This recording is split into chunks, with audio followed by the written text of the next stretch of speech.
Hello everyone.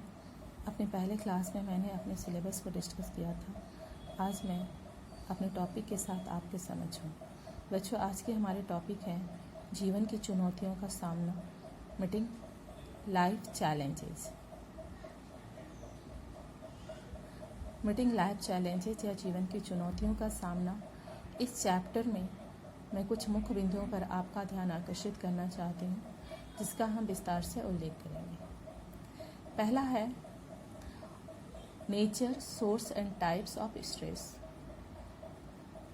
दबाव के प्रकृति क्या है, दबाव के प्रकार कौन कौन से हैं, दबाव के स्रोत कौन कौन से हैं।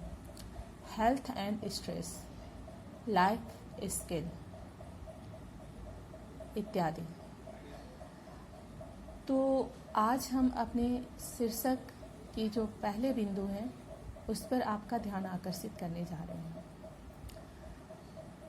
दबाव की प्रकृति, स्रोत और प्रकार।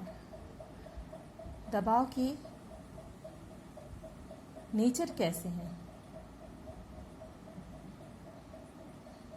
इसकी प्रकृति या दबाव को समझने के लिए, इसकी प्रकृति को समझने के लिए या नेचर को समझने के लिए मैं इसके साधारण और मनोवैज्ञानिक दोनों विचारों से आपको अवगत कराती हूँ।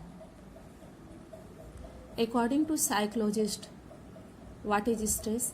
I am just going to define. Most psychologists define stress as the physiological and psychological reference to a condition that challenges the individual and require for adjustment.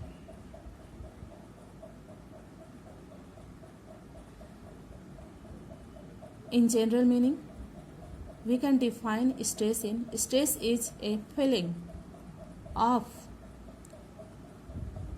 emotional or physical tension.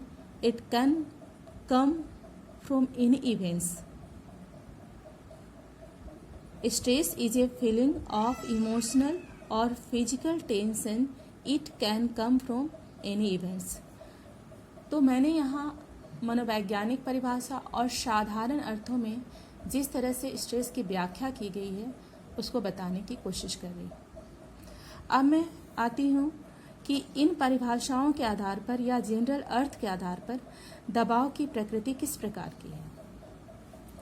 पहला, दबाव व्यक्ति के जीवन के नकारात्मक घटनाओं तथा स्वीकारात्मक घटनाओं दोनों से ही होता है। दूसरा, प्रतिबल उत्पन्न करने वाली जो घटनाएं, परिस्थितियां होती हैं उसे व्यक्ति नियंत्रण से बाहर प्रत्यक्षण करता है।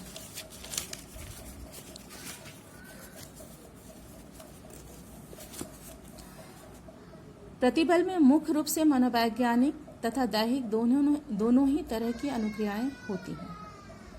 तो ये हुई हमारी व्हाट इज स्ट्रेस और स्ट्रेस के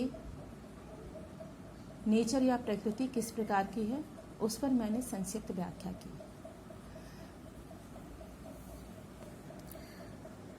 अब मैं आती हूँ कि स्ट्रेस के प्रकार कौन कौन से हैं, स्ट्रेस के स्रोत कौन कौन से हैं और स्ट्रेस को हम मैनेज कैसे कर पाते हैं। इसकी पूरी व्याख्या मैं अपने अगले वीडियो में करूँगी। तब तक के लिए शुक्रिया।